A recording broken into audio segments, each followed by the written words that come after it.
In 2017, a construction renaissance began. Computing power reached a point where construction companies could actually use it for the most complex construction processes, and immediately they're flooded in over $100 billion of venture capital into construction technology companies. Driven by that money, a whole bunch of technologies have come up over that time. You may be a little overwhelmed by it, but this is the question you've got to ask. How can you take advantage of the Renaissance to build faster, high-quality, cost-effective projects? That is the topic of discussion today with my guest, René Morkos. He is the founder and CEO of Alice Technologies and teaches at Stanford University's PhD program in construction management. The son of a civil engineer, René grew up in the construction industry, and he has worked on construction projects worldwide. Alice is an AI-powered construction simulation and optimization platform that helps GCs to easily create, explore, and update construction schedules that reduce risk while cutting construction costs by 11%. We have a terrific conversation today. It's one of my longer interviews, but you're going to want to listen to every single minute of it. We talk about things including the one position that you need to create in order to take advantage of this renaissance in your construction company, the three-step process that those folks need to go through when evaluating technology so that you pick the right technology for your organization. And then the one question that you as a construction company CEO must be asking yourself every night before you go to bed. And that question should drive the decisions you make when it comes to taking advantage of this construction renaissance. So whether you say Renaissance or Renaissance, it's happening. I'll tell you, this is a killer interview. You've got to spend time to listen to it. I know you're going to enjoy it. I really, really appreciate René's time. And please give me some feedback on this interview. What do you find most useful? What would you like to focus in on in further installments of these technology interviews that I have here on Construction Genius? And enjoy my discussion with René. This is Eric Anderton, and you're listening to Construction Genius, a leadership masterclass. Thomas Edison said that genius is 1% inspiration and 99% perspiration.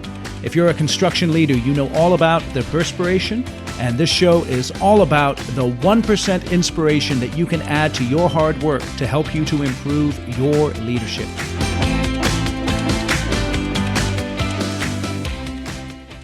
René, welcome to Construction Genius. Great to be here. Thanks for inviting me. I have a question for you. What is the difference between an orchestra and a construction crew? One of my favorite questions for sure. The difference is that an orchestra gets to practice. An orchestra gets to practice thousands of times, whereas in construction, you only get to do the darn thing once. You get to build a unique product with a unique quote factory, right, one time. That's the difference. So what is then the negative impact of that on the construction industry?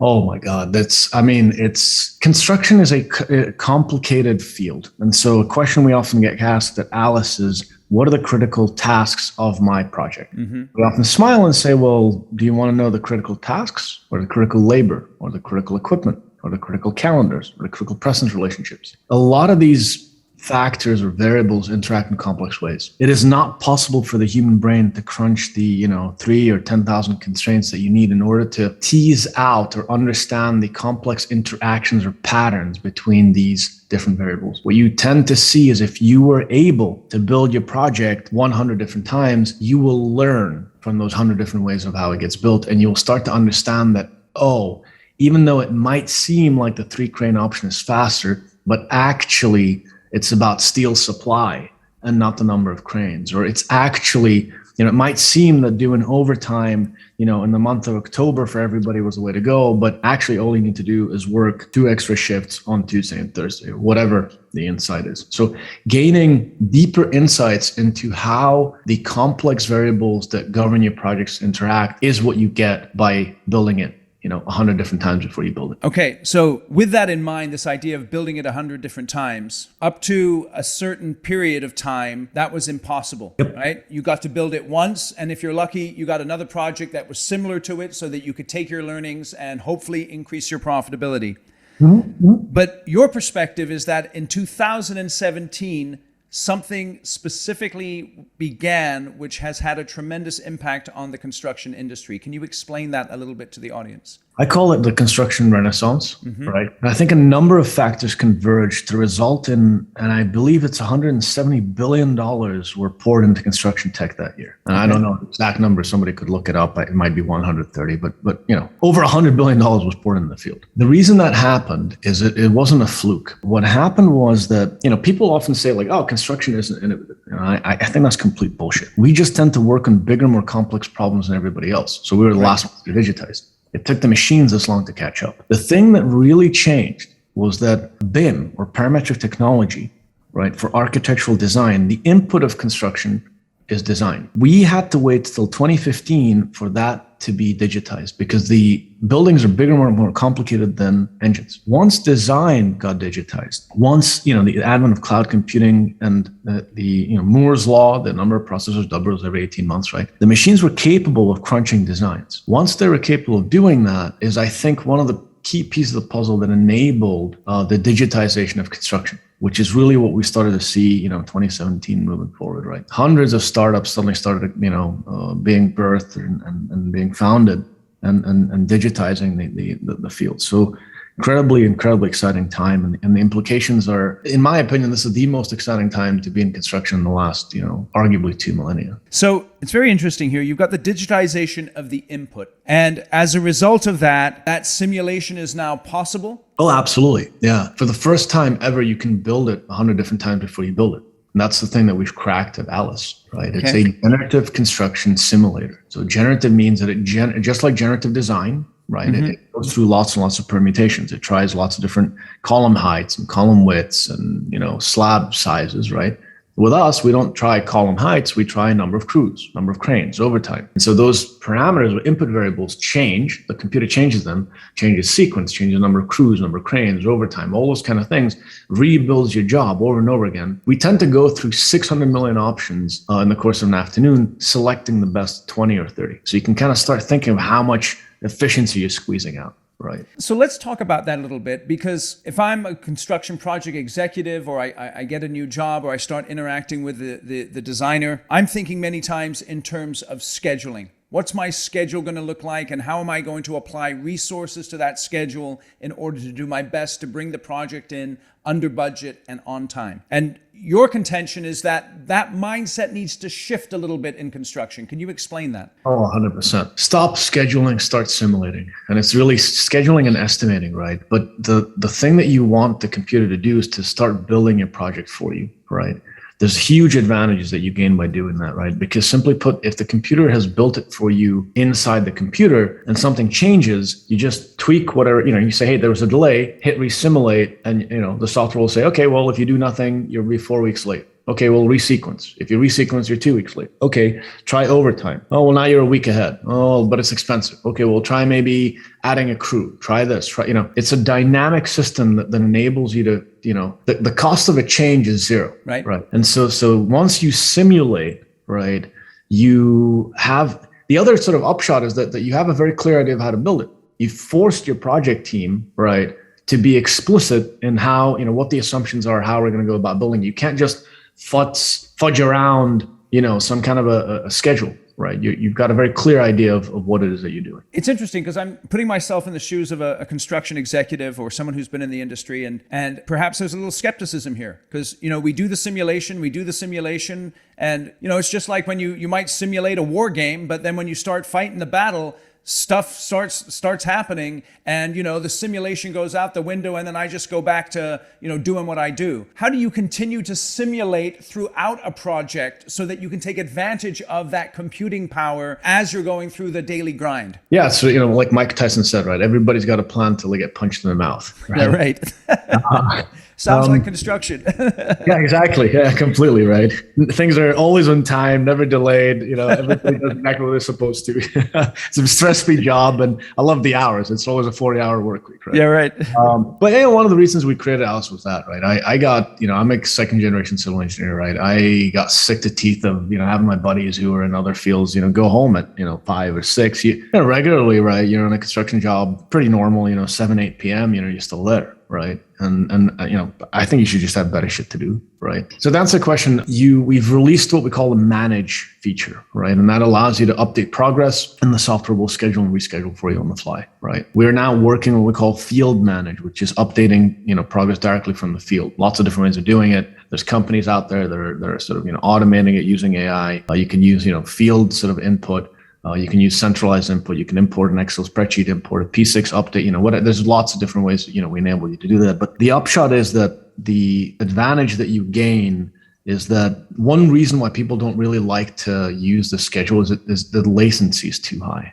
Mm-hmm. It takes 2 weeks to reschedule something. And it's like, if I'm on a job and I've got a delay, I don't have a week or 3 days or, whatever it is to wait for the information to be put in and then for it to get analyzed and crunched.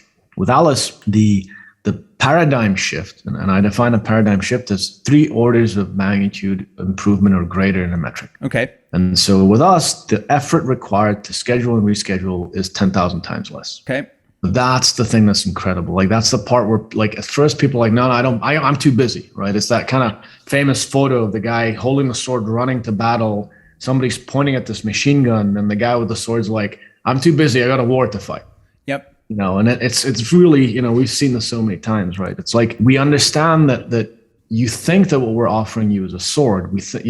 You think that what we're trying to get you to do is go back to the old way of doing things where it takes forever to schedule, reschedule. But what we've got is something very, very different, right? And once people see it, there's definitely that moment in the room where it's like, whoa, like people step back and go, wait, what the heck is this? Like this isn't doing what I'm expecting it to do. And once they see that, hey, all you got to do is just tell me, what was completed, what's delayed. And it takes 10 minutes to create a new simulation. And you can, like, within an hour, within an afternoon. And what's really cool is we have a system that enables you to fire up new Amazon EC2 servers every time you run simulations. So you could have 100 Amazon EC2 servers running simulations for you in 30 minutes, right?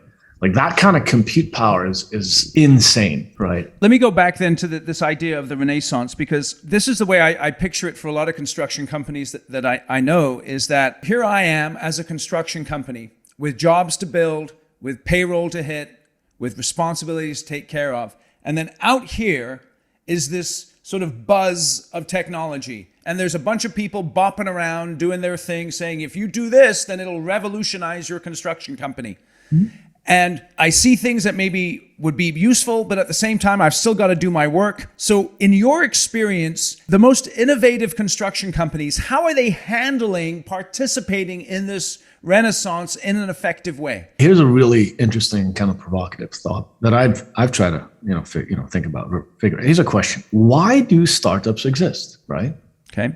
So I've, pondered this. It's like, okay, sure, we can all tell each other that we work harder and we're smarter and 90, and we take more risk. But the truth of the matter is that these companies have billions of dollars at their disposal, right? So why the heck does a tiny little company like Alice exist? So I've racked my brains around it, and I've actually come up with what I think is the answer. It was a little bit of a depressing day for me. The reason that we exist is that, simply put, sometime in the 80s, 90s, probably you remember this better than I do, these big companies kind of sat down, maybe not really, explicitly, but this is effectively what happened. They kind of sat down and thought to themselves, this whole R&D business is really risky, right? We've got to hire like the top people, and they're lots of smart folks, and they're very expensive, and we put them in a room and they think stuff up. The rate of failure is really high, right? So someone along the line said, hey, I got this idea. Why don't we just outsource our R&D departments? Right. And what we're going to do is we're going to call them startups. First, it was like, wait, you're going to let go of R&D? That doesn't sound like a good idea. And the answer to that is, hold on, but think about it. Let the VCs take the risk, right? We take like 99% less risk. We have 1,000 more R&D departments we can pick from, right? Sure, we lose a little bit of control, but if we really like those companies, we can buy them in the end, right? Or we can buy their service, right? And the truth of the matter is that what we really need to do as a construction company is figure out how to connect these various R&D departments together. So that's what's going on. Interesting. So what I'm hearing there is then there's a necessary mindset shift that a construction company executive or CEO needs to have in order to participate in this renaissance that you're describing. What's really interesting is that when we started the company 2015, I used to think like, oh, we're really lucky. We get to work on the cool stuff. Like we get to work on the AI, and if I was at a construction company, I wouldn't get to do that. What's interesting since today, no matter who you are, you're playing that game, and if you're not, you should be, because the fundamental, like if you're in a construction company today, like, holy cow, it's incredibly exciting, because instead of at Alice, we get to work on this one thing, which is an amazing thing. The first generative construction simulator in the world, like holy schmoly, like this is incredible. The technology, like, boy, it sucks off. Yep. But if you're sitting in a construction company, you're like, hey, I can, link Alice to Versatile Natures or Bridget or Doxel or any one of these other, exciting, Canvas build robotics, right? Dusty robotics, right? Like all of the, the question you're asking is, how do I build a portfolio of these companies? And I keep saying this, that there's a new ecosystem coming at us in our field, right? That ecosystem is going to be data driven. The fundamental currency of that system is data. And, this new ecosystem is going to get decided by a few players today, right? And so the question that you really are asking yourself is how do you combine these startups? How do you combine these R&D departments into, your company's processes? Yes. And in order to do that, like the one thing, like, I was, Eric Law at Swinnerton, right? I was watching, and he really was a great guy. He shared exactly how they're thinking about it. And he popped up this slide, and it had the data flows. Here's what the processes look like. Somebody comes in on a construction project, they update progress. It goes into this system, this startup, this system communicates with this, goes there. Like that kind of a diagram of how the data is flowing in the company, right? Is, the CEO of a construction company doesn't have the time to do that. Right. Which means, if you're a junior person in a construction company and you start working on that, that's going to, make your career, right? And it's going to enable, you to really be one of the key people that defines how that construction company works, right? And I guess the last thing I would say is, I keep saying this, the fundamental value proposition of the general contractor is changing. The general contractor of the future will be successful based on three things. How effective are you at identifying these new technologies, i.e. getting in touch with these R&D departments? How effective are you at evaluating them? And how effective are you at integrating them? Okay. That's what the name of the game is about. Because fundamentally, the other way to think about it is, how effective are you at leveraging that $170 billion that just went into construction research? Okay, let's just stop here real quick then. So this is really interesting. Your proposition then, your contention is that a GC must be effective at identifying, evaluating, and then integrating new technology. That's the game. Absolutely. So then I'm a GC, I'm 50 years old. I'm the president of my GC, my company. I got another 15 years to go, but I came up in the early aughts, and so I know that the technology is there. I may be halfway comfortable with it, but I've still got to run my business, quote unquote. That's my mindset. What is the one position I need to create within my company in order to go through this process of identifying, evaluating, and integrating new technology, taking advantage of that $170 billion? So the one position I would create is and I've had that role, and I've worked with people that have had that role. I don't know it's not a data scientist. It's more like a process and data flow captain. Okay. Right. And, she, would basically sit there and say, hey, what are the, 3 or 4 startups that we want to work with? What data are they going to generate, and how is that data going to basically get integrated into our existing system, right? Yes. What's our current ERP system, right? Yeah. What are the entry points in that ERP system, right? And so, here's a typical daily report that's filled out. Here's a monthly report that's filled out. How do you aggregate that data back into a CEO or a COO or a VP of construction dashboard, right? Right. That's the kind of stuff that you want to be thinking about. And then the question as a CEO, if I was a CEO of a company, the question that I would ask is, I would say, okay, great. What are the metrics that you want to be measured by? Right. So what I want to do is the first thing is, do you have visibility? Right. So that's the easy, low hanging one, right? So are you giving me visibility in these projects? i.e., do I know that something is off track faster than I would normally know? Right. The second is, do I have the ability to correct for it faster? Right. Yes. And so there's lots of different ways, right? Like, for example, with Alice, what you're looking for is, okay, can you mitigate, delays faster than you normally could, right? Better, more effectively, more efficiently, right? Man, the answer is yes, right? With other technologies, maybe what I'd look for is, Is it faster to, fill out those daily timesheets? Right? Am I saving money that way? Right? Sometimes the ROI analysis is really simple. Sometimes it's more complex, right? But that's what I would do. And I would say, okay, what's the innovation strategy, right? Which of these, quote R&D departments, and also AKA startups, right, are we going to work with, right? Yep. And, select, let's pick 3, right? Let's pick 2, let's pick 5, whatever that number is, I definitely would not go above 5, 6, 4, 5, 6, in the first thing. And what's really interesting is consulting companies have figured this out. Yep. We got talked to by, one of the top 3 firms in the world. They came to us and said, hey, we're interested in Alice. And so we're like, what the heck? Like, why on earth would you guys be interested in Alice? And I was like, no, this doesn't make any sense, right? These guys, are strategic consultants. Like, and then the truth of the matter is that I realized that they've figured out exactly what I just said, right? Which, what they're doing is they go to the construction companies and they say, hey guys, take a wild guess. There's 1,000 startups out there. Yep. We've done the hard work. We figured out the best 10. Yep. For you, what you guys need are these specific 3. And what we're going to do is help integrate those 3. And the minute I heard that, I was like, okay, well, they're going to get paid just as well as we're going to get paid, because there's no way that I can play that game. Like me as CEO of Alice Technologies, I can't go to a company and say, let me help you build out your integration strategy across, 3 or 4 different startups, right? Right. So what the consultants are doing is they're doing exactly that. They're helping you identify, right, evaluate and integrate these companies. Yeah. And they've done a lot of the identification and evaluation already. So now they can focus on the integration, and you're like, oh, that makes complete sense, right? So everybody's happy.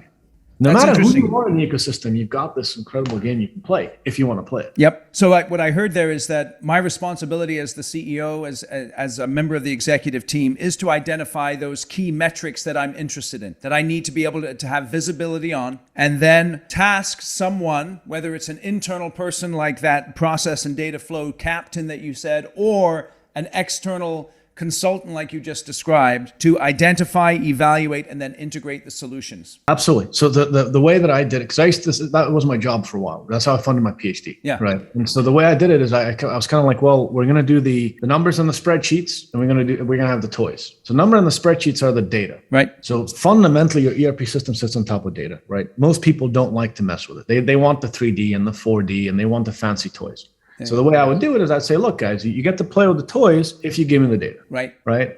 So if you basically sit down and basically help me, if you basically sit down and give me the data that I need, right, to run the system, then as a reward, we'll give you guys the toys that you're looking for. A lot of here's what I would warn anybody that's going into the innovation game. It is really easy to be a lot of fluff. Yes. And that's the thing that drives me. I'm allergic to it. Like at Alice, we said from day one, we are not building another goddamn friggin' vaporware that's ugly. Right. It's gotta friggin' work inside out. It's gotta be. We call it nuclear proof. That's what we internally call it. Right. Right. Software is nuclear proof. It friggin' works. Right.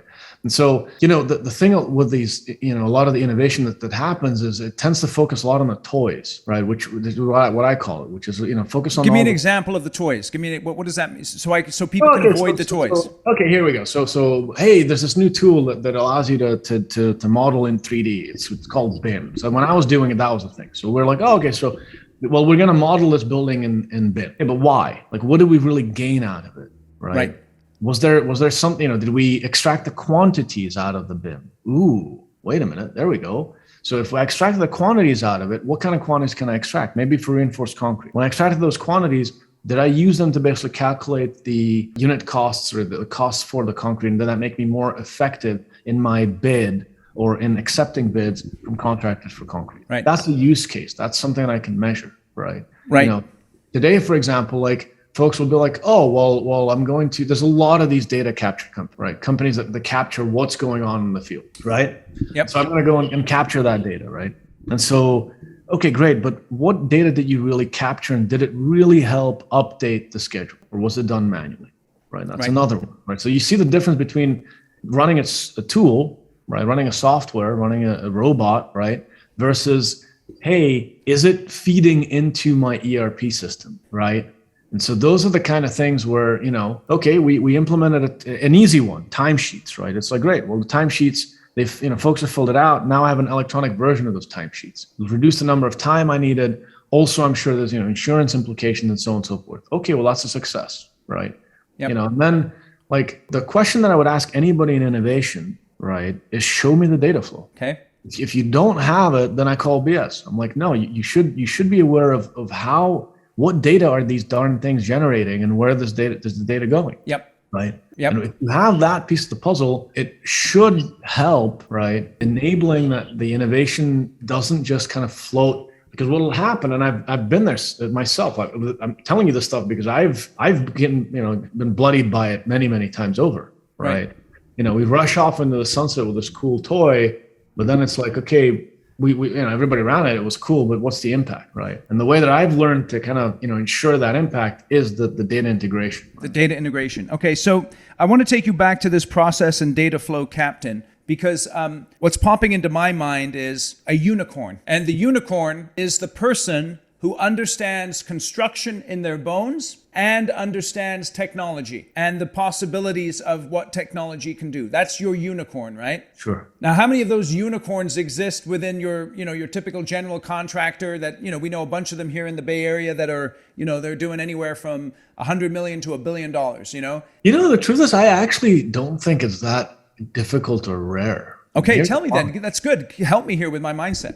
Sure. Here's why. Let's assume that, you're the CEO of a company and I work at that company, right? Right. And I'm, been there for 4 years, graduated 4 years ago, got a little bit of construction experience, know how to pour a slab, knows, what an RFI is, kind of gotten the basics down. And so you say, hey, René, why don't you become this sort of process czar, right? Process captain, whatever you want to call it. Yep. I go, okay, great. So, maybe I don't know a lot about technology, but what I'll do is I'll kind of sit down and the first thing I'll do is I'll map out our existing process, right? And you can do those, there's lots of different levels of detail. I did this. This is exactly how I did it. I sat down and said, okay, well, the company I was working for in the Netherlands at the time, had pre-construction, construction, managed construction, handover, right? Yep. So that was really simple. Great. So that's a process. So then what happens in pre-construction? Well, the bids go out, we submit a bid, the estimator does some work, the scheduler does some work, this estimator has to produce an estimate, the scheduler has to produce this, So here's the documents. So you always boil down to these four things, which is people, processes, software, documents. People, processes, software, documents. Right. Yep. And so, the people are the ones that do the processes. Processes are what they're doing, right? And documents are the checks, either the inputs to the processes or checks that the process has been completed. Right. Software, right, is what makes this scalable. That's what the software does. Yeah. Right. Like sometimes if you were to, write out, 100 lines or whatever, it would take you forever. So that's how it works. So these are the four entities of any operational management system. So the first step is you map out the existing process because, and then obviously with any software you bring in, you're like, well, how much is it going to change my existing process versus, how much do I need to change what I'm doing versus how much is it going to, enable what I'm doing? Okay, so hold on, just slow down there. So I'm thinking about using a software tool of some kind, and I'm asking myself, what is the impact going to be on my processes? Is that what I heard right? 100%. Yeah. Okay. 100%. So that's how I used to do it. And so then you're like, okay, so once you've mapped this out, this point, shut the startups out, right? Yeah. Your company, and it's not perfect, right? I mean, different superintendents might, be like, screw the process. I'm going to do what I want, right? But, what is the rough way how we do business, right? Some companies, don't have it. They're like, oh no, we just hire smart people. That's one way to do it. I would recommend having some kind of a rough idea of here's how we would like to do business, right? Then you look at it and you're like, okay, well, what do we think? And then it becomes a question of, okay, well, what takes the most amount of time is the most risk, right? Yep. So me being Alice, I'll be like, oh, well, of course, it's the managing of the construction process itself. Okay. Like once you're in construction, how do you manage that risk? How do you manage the labor and the equipment, et cetera? Right. So let's assume that you look at it and you go, well, okay, that's something that I think about. Or alternatively, like I'd never thought of that because I've never heard of something called Alice. So I go out there and I talk to, I call a few friends. A really easy way to do this, by the way, is to get on the construction innovation venture capitalists. Right. Fundamental, brick and mortar, fifth wall, building ventures, right? Mm-hmm. You go to those websites, look at who they invested in. So they have done the hard work for you, which is they've talked to 1,000+ startups and invested in the best ones. So you're like, okay, well, now I've got a list of 50 names. I look at it and I'm like, well, which of this stuff is interesting? So what I'm trying to do is I'm trying to find the startup or the idea, the research department that's going to help with the biggest problem I have, but is most effective at solving it. Yep. And there's a bit of a balance, right? Because some companies might be really effective at solving a problem like timesheets, but you're like, that's not that, that's not that much value add. Yes. Other companies might be less effective at, for example, data capture from site, but that's a huge problem, right? So if I could, solve 30% of it, that would be a big deal, right? Right. I kind of start, mapping those startups, right, to the processes, right? And I'm like, okay, so I'm now have an idea of what's out there, right? Yep. And so, I've gone to the venture capitalist websites. I've picked up I'm really giving you like the secret sauce of what I would do. The secret sauce is good. Yeah. So then you're like, okay, so then I would narrow it down, then go to the CEO of the company and say, hey, here's what I've mapped out. Here's what our process looks like today. Here's the data that's available. Here's our daily reports, monthly reports. And, I can assure you that, anybody that tells you we have all the data is bullshit, right? There's going to be lots of holes in it. So you're like, okay, so then the name of the game is that we want to be better 6 months from now than we are today. Yes. So that's what I'm trying to explain is you don't need to have this isn't like you need a PhD in technology or optimization. It's a slow iterative process about business processes and improving them. Yes. Right. And so, and often. So let me just recap real quick, just so we got it. You've got someone mapping out your processes, and you can start, from pre-construction all the way to billing, whatever. But you map the processes. You pick a pain that you can really focus on to get some movement on. The processes you want to map out at multiple levels of detail. So I'm trying to explain is that the way you map out processes, they tend to be boxes of, do X and, another box. But that box can then, in a separate document, get expanded. Yes. And when I mapped out processes, I had 3 LODs, 3 levels of detail. Right? Yes. Yep. The big one, which was pre-construction, construction, manage, handover, right? Yes. And I think bidding or whatever the heck it was, right? That was kind of the main one. And then so pre-construction was A. So I took A and I broke it down into another document. Right. And then sometimes especially because we're a construction company, so for the construction piece, when I broke it down further, there were some things where I really, really got nitpicky because I was like, I want to show you exactly the reports that we're generating and so on and so forth, right? Yes. So again, you don't have to go to map out every single last thing, but you're a construction company. So hint, probably the stuff that you want to get detailed on are how do you manage cost and schedule, right? Yes. How is it done today, right? Yes. You're gonna, some people won't like it because you're showing, they want a little more opaqueness, right? Other people will be on board, right? Right. And then what you need to then do is anyways, back to you. So you're kind of summarizing. Yeah, no. So the summary basically is you map the process to whatever level of detail, you pick the pain, and then you source by tapping into the work that other people have already done. Exactly. That one little hook there of going out to the venture capitalists and figuring out who they're pouring their money into, because you're figuring these guys aren't stupid. They're at least gonna have half a clue of what's going on, and begin to get a roster of companies that could possibly address that pain. Exactly. So if you go to these 5 companies that I mentioned, these VCs, you'll probably end up with a list of 50. Yep. Those are the 50 best companies in the world. Brilliant. Yep. So you take a look at the 50 and you're like, okay, well, what do I want to work on, right? That's the part that, you're the one that's calling the shots, right? So you're like, well, I want to, robotics. That sounds friggin' cool, right? Let's go with Canvas, right? Let's go with Doxel, right? There's this AI, right? Let's go with Alice. Let's go, so then, and what I would recommend is you pick. You pick 3, pick 2, pick whatever the heck it is. Because now you're really saying, okay, I've got my processes. This company here is going to help with this piece. Yep. Right.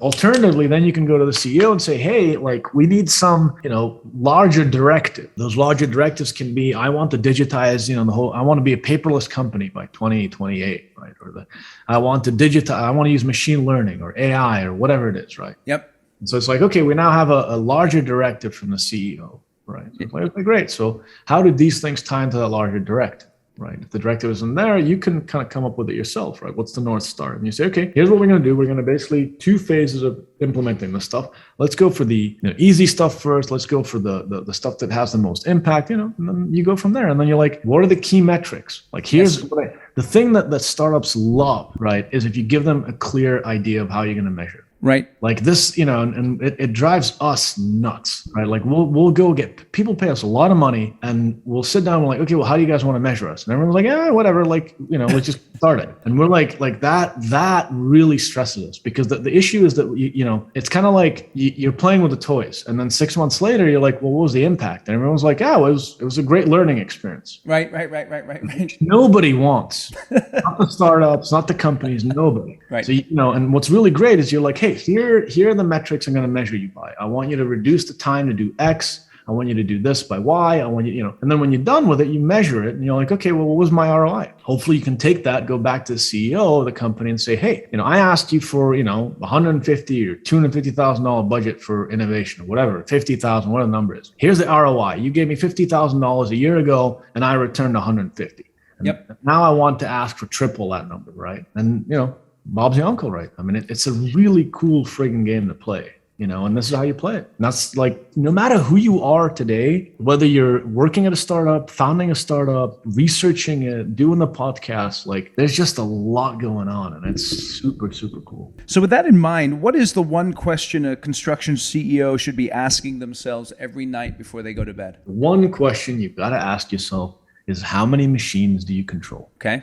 Why? Why that question? It's the name of the game, right? How much data are you processing? How many machines? What's your analytics capability? Like, here's what I teach at Stanford, right? The cost of an Amazon EC2 server is, I believe it's 1.3 cents an hour. Okay. So what we've seen, the pattern that we've seen over and over again with AI, right, is people, get worried, like, is it going to take my job? No, I've just kind of told you how the game works, right? The thing that you'll see over and over again with technology is that what the AI does is it becomes the entity that does the crunching. Yep. Human becomes the entity that sets it up and interprets the results. Right. So humans set it up and interpret it. The AI does the number crunching. Exactly. And then what will happen in the future will somebody invent a new little piece of the puzzle, and the thing that you were setting up today will then get set up by the AI, and you get to take a step out and set up the bigger piece of the puzzle. Right. And that's like over and over again. And I have not seen absolutely anything in the world that is going to change that in the near future. Those darn things, they don't have a consciousness. They're algorithms. That's what they do. Right. So one of the stories that, so you're like, okay, so what I tell students is, if you are going to base your career on number crunching, I hope you're going to be satisfied with a salary of about 1.3 cents an hour. Yeah, right. If on the other hand, you're going to be the person that sets these machines up and controls them, right, you are going to have a very long and very lucrative career. Right. And so the question that I would ask as a CEO of a company is how many of these darn machines are we controlling? Like, how many of these R&D departments are we leveraging? Yes. Right. Yes. That's fundamentally, like, how am I leveraging that $170 billion of research, right? How am I ensuring that my people at this company are not spending their time on that 1.3 cents an hour stuff, but spending their time into setting up the systems, the machines, and getting them to communicate. That's key right there. So that number crunching that you've got your people doing is worth 1.3 cents an hour. It's not worth anything. It's already being done by the servers. Yeah, 100%. And that's like when we take Alice, right? We go to talk to schedulers, right? And it's like, yeah, but I'm the guy that back in the day, people would come to me and ask me, well, there's a delay. What do I do? And I sort of wave my magic wand and sort of say, okay, I either give you a gut sense answer, or I kind of sit there and crunch sort of, tasks and constraints, right? It's like, you're wasting time. There's no way a human being can crunch 3,000 tasks in their head. Right. It's not possible. What you're very good at doing is you got a gut sense for, when I crunch it, it probably looks something like this, right? Right. But yeah, and what's interesting is that, like, people have come to us in the last, few months and have said, I never thought I've had two people literally call me and say, I never thought I'd say this, but I like scheduling. Like, it's eliminate the dirty work, the dumb work, right? Structural engineers don't sit there doing finite element analysis, right? They get to think about structures and how those structures behave. Same with this, right? So, and like, every person will tend to start liking a certain piece of this. Someone might like to do the sourcing of looking for the startups or interviewing. Somebody might like doing the data stuff, right? I kind of always enjoyed it, right? It seems boring as hell, but you're like, I'm actually understanding how this company is running, right? Because I understand the underlying data transfers that are happening inside. Right. Like what I'm trying to explain is like, some people might be like, oh no, I want to go learn the tool, right? That's my thing, right? I'm going to be the girl or the guy that basically learns the tool, right? So Yep. that's kind of, how it works, right? So it's interesting. We began our conversation. We're talking about the orchestra and the construction crew, and we're diving into this idea of simulation versus scheduling, and we've been talking about Alice quite a bit here. Now, Alice is not a person. Alice is your company. René, can you tell us a little bit more about what Alice does and who you do it for? Alice is the world's first generative construction simulator. So what it enables you to do is it enables you to take a construction project, set it up, and then build it 100 different times. Right. It's taken about 13 years of my life to figure this out. 35,000 hours. We've cracked it through and through. We work with some of the biggest clients in the world on some of the biggest projects. Parsons, we're doing the high-speed rail in the UK. We're doing the Edmonton rail. We're doing some projects in Texas. We tend to work on jobs that are 100 million and up. Okay. That will change with the release of what we call the 2D version. So okay. Alice currently needs a BIM. You import a BIM and then you set it up that way, and you optimize the construction of the BIM model. We are releasing a 2D, and so that will enable the mid-level market, so projects in the 20, 30, 40, $50 million range to start using the software. Interesting. Yeah. Interesting. And so what you focus on is reduction in project duration, labor cost savings, equipment cost savings, those kinds of things?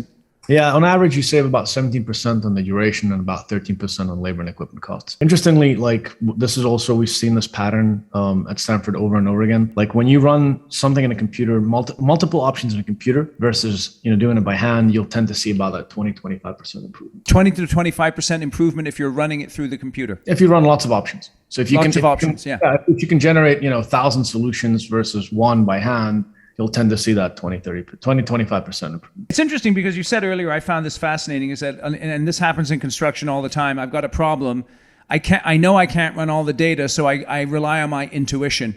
And that can be effective at times, but not effective at others. And what I'm hearing what Alice is doing is it takes into account perhaps your intuition, but it enables you to really generate way more different data points and scenarios for you to be able to choose from. It's the name of the game. It's not AI. It's not artificial intelligence. It's IA, intelligence augmentation. A lot of people, kept asking me early on, so much pressure. You got to solve it using neural nets. You got to get the computer to tell the human what to do. And I'm always like, oh my God, like, no, the construction person, they've got 20 years of context. Yes. Right. They've got 20 years of understanding how the darn things get built. Right.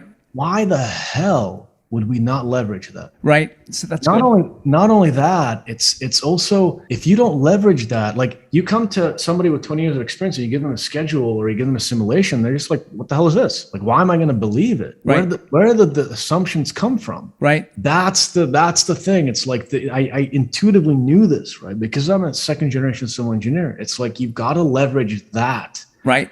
You tell me, the construction person, tell me the software, tell me as Alice, right? What are the assumptions?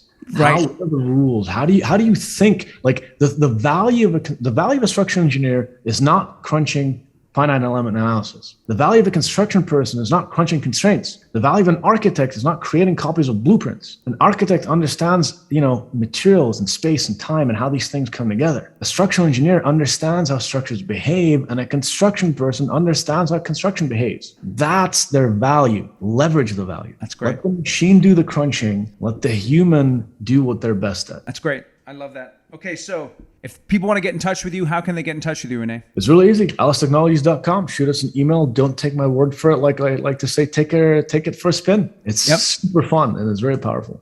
Yeah. I don't have a hard stop. I've got 30 minutes if you need to ask. Yep. So Alice Technologies, we'll link to that in the show notes. I do have another question. Tell me where the bleeding edge is in technology for construction at the moment, please. Oh, that's a good one. So Stanford has this research group called SciFi, the Center for Integrated Facility Engineering, sci-fi.stanford.edu. You should check it out. I think it's the oldest construction management kind of research group. And they partner with industry. So, industry kind of comes in and they pay a little fee, annually, and that fee goes to funding research. funds the PhD students, which is really great. 100% of it goes to funding like research. And so every year I go sit there and kind of watch what the students are working on. And that's where this information comes from. What kind of struck me 2 years ago was that the bleeding edge of construction today is semantics. Like, what the heck is semantics, right? So, $70 billion gets poured into construction. All this research all these companies are digitizing aspects of the construction process, right?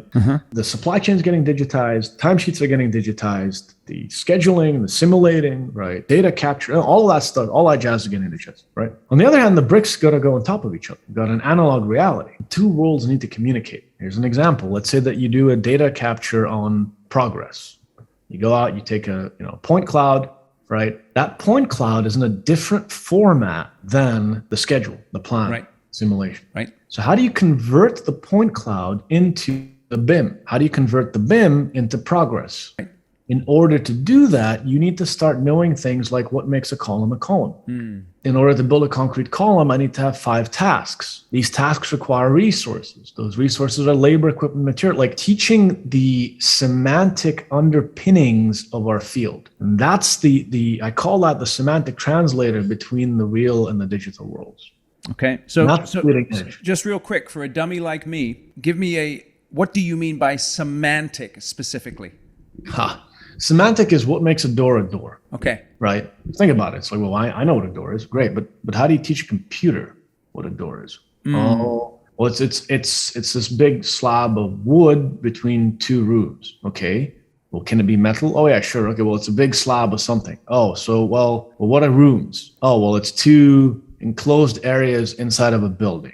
Okay, yep. Fine. Then, it has a handle that allows it to be closed and unclosed. That handle is usually around waist height. The door is usually somewhere around, 7 feet by, 4 feet. Right. And there's, 1 inch, thickness. So that's what a door is. Yes. So that, what is a column? Well, okay, if the column is the height of the column is usually 20 times the width or the length, right? And it's a structural element that holds up a column or a slab, right? So you're starting to see how it starts to get tricky. Yes. Right. And so that's what semantics are, right? And people, do PhDs, you can spend 6 years of your life trying to figure out what makes a door. And I assure you that the rabbit hole runs very deep. Right? And so the bleeding edge then is just, again, say it one more time. The bleeding edge is what? Is figuring out what is the semantic coding required of the various data formats that we have. So for example, a really easy way to think about it is how on earth do you convert a point cloud into a BIM? Right. Or alternatively, if I have the BIM, if I've converted the point cloud into a BIM, how do I know that the column being installed means that the rebar was put in, the formwork was put in, it got poured and it got, stripped, right? Right. Or, here's another one, right? So is the production rate, right, an attribute of the crew or an attribute of the task or an attribute of the element that's being worked on? Because a carpenter, the production rate's an attribute of the carpenters, but carpenters do lots of things. They install formwork, strip formwork, they, cut, saw, so on and so forth. So so the production rate is an attribute of the crew and the task. But 1 second, so in that case, carpenters installing formwork, but the production rate is different if they install formwork for wall versus column. Right. So the answer to that question has been answered in the construction literature, which is that the construction production rate is an attribute of the 3 things together. That's called. Okay.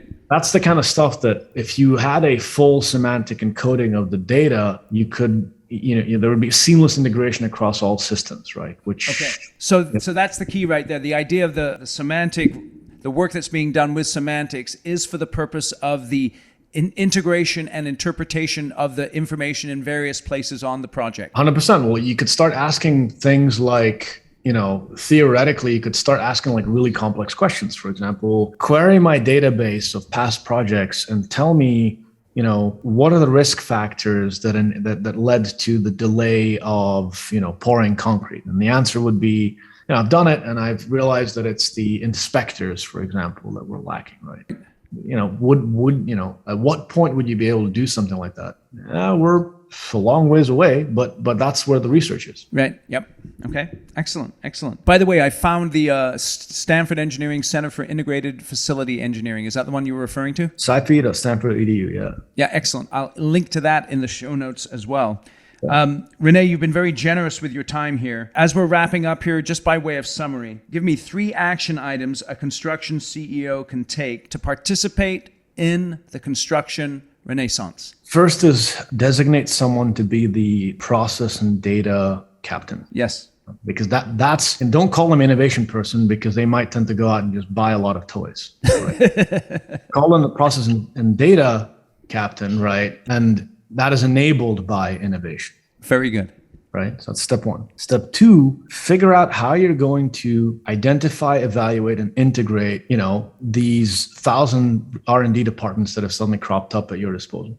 Yes. Right. And 3, keep asking yourself, how many machines do you control? Very good. Excellent. René, you've been very generous with your time. I've really enjoyed this conversation. I would like to get you back on the show again, because I have a feeling we have more stuff to talk about. So we'll put a bookmark there as far as this conversation is concerned. One last question. I know you're very busy working on Alice, but you're there in the Bay Area. If someone's visiting the Bay Area, what is the one restaurant they should go to? One restaurant they should go to. What's your favorite? I eat the same thing every day. There you go. You're too focused. All right. El Farolito burritos. We get a super chicken burrito with sour cream and guac, and you'll be good. That's what's I'm sorry, I missed the name of the restaurant. El Farolito burritos on Mission. El Farolito burrito on Mission. El Farolito, that's right. Yeah. Excellent. Can't go wrong with that. Awesome. Well, then we'll link in the show notes to the burrito place in the Mission. That's totally awesome. Thanks again for your time, René. Look forward to talking to you again, and appreciate your time here today. Likewise. Thanks so much. Awesome. Today's episode was brought to you by the Construction Conclave. If you as a construction leader would like to develop your skills and get involved in a community of like-minded construction professionals who are focused on building healthy teams, profitable projects, and long-term successful businesses, then the Construction Conclave is for you. It's a private, invitation-only group of construction leaders that are focused on developing their leadership skills. We do training every single month online that looks at how to become a better leader in a very practical, straightforward way. We also have other events that build community and camaraderie so that you can associate with others who are interested in developing their skills as leaders. If you'd like more information and to see if you qualify for participating in the conclave, feel free to reach out to me, eric@ericanderton.com.